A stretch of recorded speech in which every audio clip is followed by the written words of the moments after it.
Hello हमारे देश के होनहार स्टूडेंट्स। आज मैं आपको भारत के बारे में बहुत इम्पोर्टेंट टॉपिक्स के बारे में बताऊंगा कि भारत आखिर पहले भारत को क्या कहते थे और इसके बारे में कुछ रोचक तथ्य और कुछ।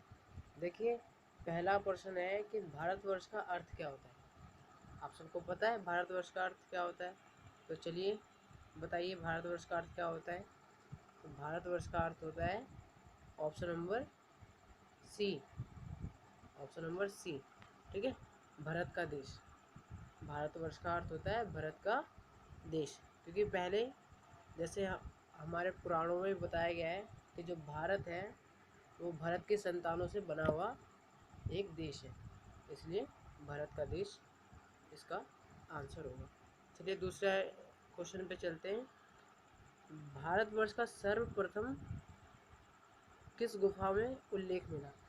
मतलब कि जो भारतवर्ष है यानी हमारा इंडिया है, उसके बारे में सबसे पहला अभिलेख हमें कहाँ पर मिला। यहाँ भारत एक देश पहले था। तो इसका आंसर क्या होगा। इसका आंसर होगा ऑप्शन नंबर डी, हाथी गुफा। ठीक है, इसे याद रखना। हाथी गुफा एक जगह है और एक गुफा है जहाँ पर भारतवर्ष का उल्लेख सर्वप्रथम वैज्ञानिकों को या फिर खोजकर्ताओं को मिला। चलिए आगे देखते हैं। कौन से सिक्के सबसे ज़्यादा प्राचीनतम है भारत में। वे सिक्के जो सबसे ज़्यादा प्राचीनतम है वो कौन से सिक्के हैं भारत में, बताइए अगर आपको पता है तो। ये होंगे आहत सिक्के। प्रथम आहत सिक्के का मतलब क्या होता है, किसी भी धातु पर प्रहार कर कर उसके ऊपर मुहरों की नकल बनाना या फिर उनका चिन्ह बना देना, तो आहत सिक्के पहले प्राचीनतम सिक्के थे। ठीक है, इसे याद रखिएगा। चलिए चौथे क्वेश्चन पे देखते हैं। तो अभिलेखों का अध्ययन क्या कहलाता है। अभिलेखों का अध्ययन, जो हमारे पास प्राचीनतम अभिलेख हैं, आखिर उनको जो उनका जो अध्ययन करता है उसको क्या कहते हैं, या उस फील्ड को क्या कहते हैं, जिसे बोलते हैं ईपीग्राफी। ईपीग्राफी आप याद रखना, ये कई बार क्वेश्चन हर एग्ज़ाम में भी पूछ लिया जाता है, इसे आप याद रखिएगा। चलिए पाँचवें क्वेश्चन के ऊपर बढ़ते हैं। ये बताइए, मनुष्य ने सर्वप्रथम किस धातु का उपयोग किया था। मनुष्य ने किस धातु का उपयोग किया था सर्वप्रथम, तो ये तो आपको पता होगा, वो था तांबा। और तांबे से सबसे पहले उन्होंने कौन सा औजार बनाया, कुल्हाड़ी। ठीक है, ये याद रखना, कुल्हाड़ी, आप ये याद रखिएगा। ठीक है, आगे चलते हैं छठे क्वेश्चन पर।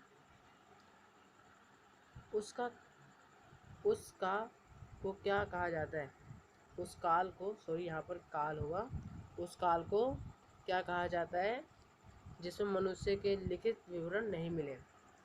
उस काल को क्या कहा जाता है जिसमें मनुष्य के लिखित विवरण नहीं मिले। तो अगर आपने पढ़ा है तो आपको ये आंसर अच्छे से याद होगा। उसको बोलते हैं प्रादेशिक काल, जिसमें मनुष्य के घटनाओं के, महत्वपूर्ण घटनाओं के विवरण हमें नहीं प्राप्त हुए। ठीक है, चलिए आगे क्वेश्चन के ऊपर बढ़ते हैं। भारत का प्राचीनतम नगर, ये मुझे नहीं लगता कि किसी को नहीं पता होगा।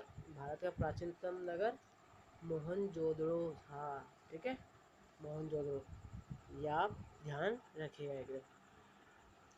आगे 8 नंबर क्वेश्चन। चचनामा के लेखक, चचनामा के लेखक अली अहमद थे।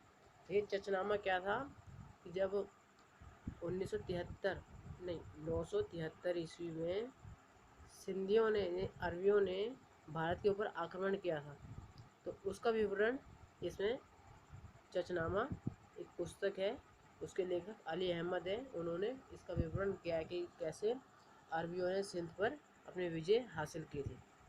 ठीक है, चलिए आगे चलते हैं 9वें क्वेश्चन पर। इतिहास का पिता, इतिहास का पिता किसे कहा जाता है।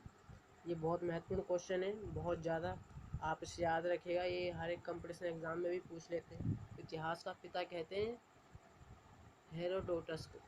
ठीक है, हेरोडोटस को। इसे आप एकदम याद रखिएगा, बहुत इंपॉर्टेंट क्वेश्चन है ये। ठीक है, आगे 10वां क्वेश्चन और लास्ट क्वेश्चन हमारे पहले प्रयास का लास्ट क्वेश्चन, भारत का प्रथम साम्राज्य। ये भी एक कंपटीशन एग्ज़ाम का क्वेश्चन है और आपको ये जानना बहुत ज़रूरी है। भारत का प्रथम साम्राज्य क्या था? मौर्य साम्राज्य। ठीक है, आपका अगर क्वेश्चन आ जाए कभी भी पेपर में भी या फिर किसी एग्ज़ाम में भी, तो आप मौर्य साम्राज्य बताएंगे। ठीक है दोस्तों, ये हमारी पहली वीडियो थी। हमारा पहला प्रयास था कि हम आपको एक अच्छी नॉलेज दें जो आपके काम आ सके। तो धन्यवाद। अगर आप हमें सपोर्ट करना चाहते हैं और